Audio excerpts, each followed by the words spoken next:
आज लोकसभा में नया बिल लाने जा रही है सरकार, जिसके तहत मनरेगा की जगह एक नया ग्रामीण रोजगार कानून बनाया जाएगा। इस बिल का नाम विकसित भारत गारंटी फॉर रोजगार एंड आजीविका मिशन बिल 2025 रखा गया, जिसे विकसित भारत जी राम जी के नाम से जाना जाएगा। यूपीए सरकार मनरेगा कानून लेकर आई थी, जिसमें ग्रामीण परिवारों को हर साल 100 दिन के रोजगार की गारंटी थी, जबकि मोदी सरकार की नई स्कीम जी राम जी के तहत साल में 125 दिन के रोजगार की गारंटी मिलेगी। मनरेगा के बजट में 90% शेयर 10% हिस्सा राज्य सरकार को देना होता था, लेकिन जी राम जी योजना में 60% पैसा केंद्र सरकार देगी, जबकि 40% शेयर राज्य सरकारों का होगा। इस बिल को आज लोकसभा में पेश किया जाना है, लेकिन विपक्ष के नेता इसका विरोध कर रहे हैं।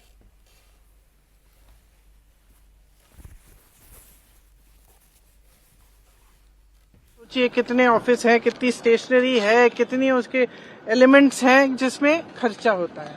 तो इसका फायदा क्या है, किस लिए किया जा रहा है, महात्मा गांधी जी का नाम क्यों हटा रहे हैं। महात्मा गांधी जी तो इस देश के सबसे बड़े नेता इतिहास में, दुनिया में, विश्व में माने जाते हैं। तो उनका नाम हटाने के लिए मुझे समझ में ही नहीं आ रहा कि मकसद क्या है, इनकी मंशा क्या है। सदन चल नहीं रहा है, फालतू में हम डिस्कशन भी कर रहे हैं तो पता नहीं कैसी कैसी चीजों पे कर रहे हैं, जो असली समस्याएं हैं उन पे कर नहीं रहे हैं।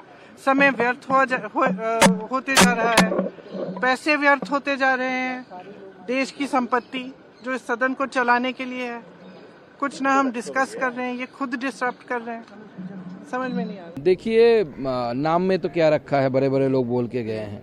दूसरा विषय ये है कि नाम से काम में ज्यादा फर्क पड़ता है। बहुत नामदार लोग इस भारतवर्ष में प्रधानमंत्री हुए, बड़े बड़े फैमिली के लोग, लेकिन एक चाय वाला ही देश को आगे लेके जा रहा है। तो ये देश को आगे ले जाने वाला काम आदरणीय प्रधानमंत्री श्री नरेंद्र मोदी जी के नेतृत्व में हो रहा है, आगे भी चलता जाएगा। समाजवादी पार्टी और तृणमूल कांग्रेस ने भी बिल का विरोध किया। टीएमसी सांसद काकोली घोष ने कहा कि जिन महात्मा गांधी को पूरा देश पूजता है, उनका नाम मनरेगा कानून से हटाना गांधी का अपमान है। हम इसका नाम का घोरतर विरोधी है, क्योंकि हमारे देश का जो स्वतंत्रता सेनानियों ने लड़ा, लोकतंत्र बना, इसके लिए हम पूजते हैं मोहनदास करमचंद गांधी जी को, कहते हैं फादर ऑफ द नेशन। और रविंद्रनाथ टैगोर ने उनको महात्मा उपाधि दिया था। उनका नाम यहाँ से निकल के उनको अपमान किया भारतीय जनता पार्टी और ये सरकार। हम इसका निंदा करते हैं। ये नाम बदलने की संस्कृति भारतीय जनता पार्टी की बहुत पुरानी है।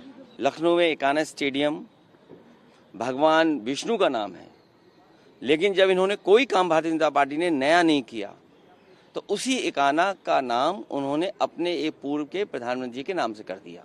अब क्योंकि किसी का हटाया नहीं जा सकता किसी को, तो उसका कद हटाया जा रहा है। तो ये जो डबल इंजन वाली सरकारें हैं, ये दूसरों के काम अपने काम बना रहे हैं। इनके पास नया काम नहीं है।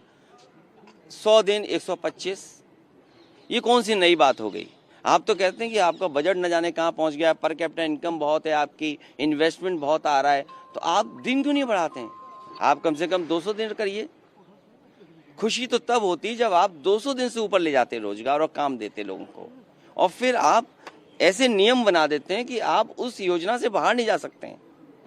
तो उसके नियम ऐसे हों, अगर नया नाम दे रहे हैं आप, दूसरे का काम अपना काम बना रहे हैं, तो आपको नियम भी ऐसे बदलने चाहिए जिससे सहूलियत हो। प्रधानमंत्री नरेंद्र मोदी आज इथोपिया के दौरे पर है। पीएम की यह यात्रा इथोपिया के पीएम अबी अहमद अली के निमंत्रण पर हो रही है। पीएम की यह पहली इथोपिया की यात्रा है। पीएम मोदी और अबी अहमद अली के बीच द्विपक्षीय बातचीत होगी। इथोपिया अफ्रीका की तेजी से उभरती अर्थव्यवस्थाओं में से एक है। भारत वहां पर बड़ा इन्वेस्टमेंट कर रहा है। भारत की 650 से ज्यादा कंपनियों ने इथोपिया में एग्रीकल्चर, गारमेंट्स, मैन्युफैक्चरिंग और इंजीनियरिंग जैसे सेक्टर्स में $5 अरब से ज्यादा का निवेश किया है। पीएम मोदी और इथोपिया के पीएम अबी अहमद के बीच कारोबार, निवेश और विकास साझेदारी पर बात होगी।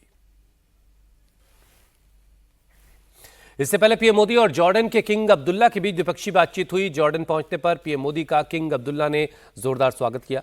शाही हुसैनिया पैलेस में मोदी को गार्ड ऑफ ऑनर दिया गया। वहीं गले मिलकर किंग अब्दुल्ला ने पीएम का स्वागत किया। इससे पहले मोदी का अम्मान एयरपोर्ट पर भी ग्रैंड वेलकम हुआ। होटल में बड़ी संख्या में भारतीय समुदाय के लोग प्रधानमंत्री से मुलाकात के लिए पहुंचे। जॉर्डन के किंग के साथ हुई द्विपक्षीय बातचीत को लेकर पीएम मोदी ने सोशल मीडिया पर लिखा कि 8 पॉइंट के विजन पर बातचीत हुई है, जिसमें कारोबार, साझेदारी, दुर्लभ खनिज और सिविल न्यूक्लियर सहयोग भी शामिल है।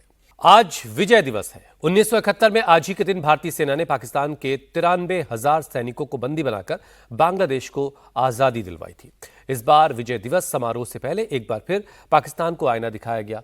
Army chief general Upendra Dwivedi के आवास पर एक कार्यक्रम के दौरान वो सबूत दिखाए गए जो ऑपरेशन सिंदूर में भारतीय सेना के पराक्रम की मिसाल है। इस बार पाकिस्तान ही नहीं, तुर्की की भी किरकिरी हुई है।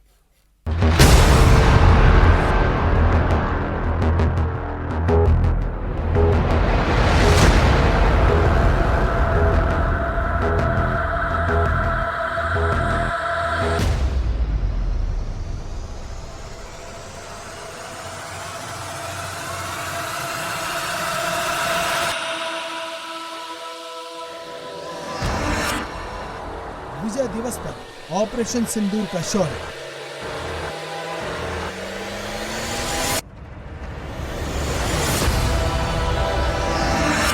तुर्की का ड्रोन, पाकिस्तान की साजिश, सब फेल।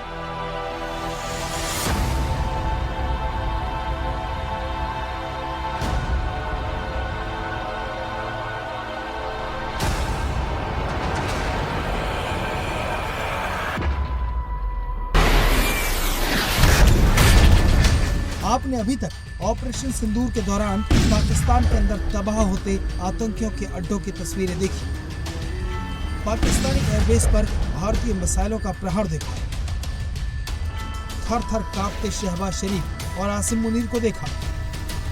अब देखिए पाकिस्तान के साथ साथ साजिश के मददगारों की इंटरनेशनल बेइज्जती।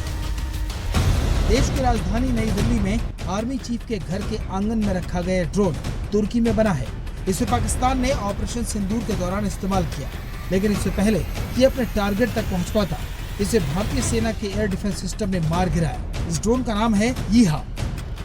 इस ड्रोन के पुर्जे आर्मी चीफ के घर पर डिस्प्ले में रखे गए हैं, जो बता रहे हैं कि कैसे पाकिस्तानी हमले की चिंधियां उड़ा दी गई। तुर्की में बने यीहा ड्रोन ने 10 मई को लाहौर इंटरनेशनल एयरपोर्ट से उड़ान भरी। इसका टारगेट जालंधर था। 180 किलोमीटर के रेंज वाला ड्रोन 2000 मीटर की ऊंचाई पर उड़ रहा था। कामिकाज़ी सीरीज के इस आत्मघाती ड्रोन में 10 किलो विस्फोटक भरा हुआ था, लेकिन जालंधर पहुंचने से पहले ही सेना के एयर डिफेंस सिस्टम L-17 ने इसे ढेर कर दिया। पहली बार इंडिया टीवी आपको दिखा रहा है ऑपरेशन सिंदूर में पाकिस्तान के द्वारा इस्तेमाल किया हुआ टर्किश ड्रोन हिया।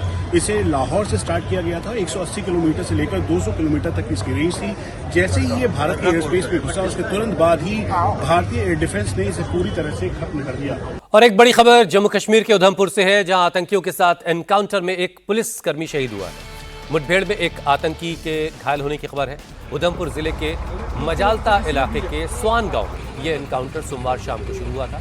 आतंकियों और पुलिसकर्मियों के बीच ये गोलीबारी तब शुरू हुई जब सुरक्षा बलों ने जैश से जुड़े आतंकियों की मौजूदगी की खबर मिलने के बाद एक सर्च ऑपरेशन शुरू किया। इस इलाके में सर्च ऑपरेशन अब भी जारी है।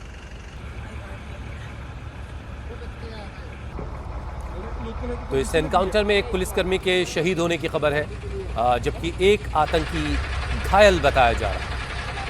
इस इलाके में आतंकियों की खबर मिलने के बाद पूरे इलाके में सर्च ऑपरेशन की शुरुआत हुई और इसके बाद फायरिंग के एक्सचेंज में एक पुलिसकर्मी शहीद हुआ।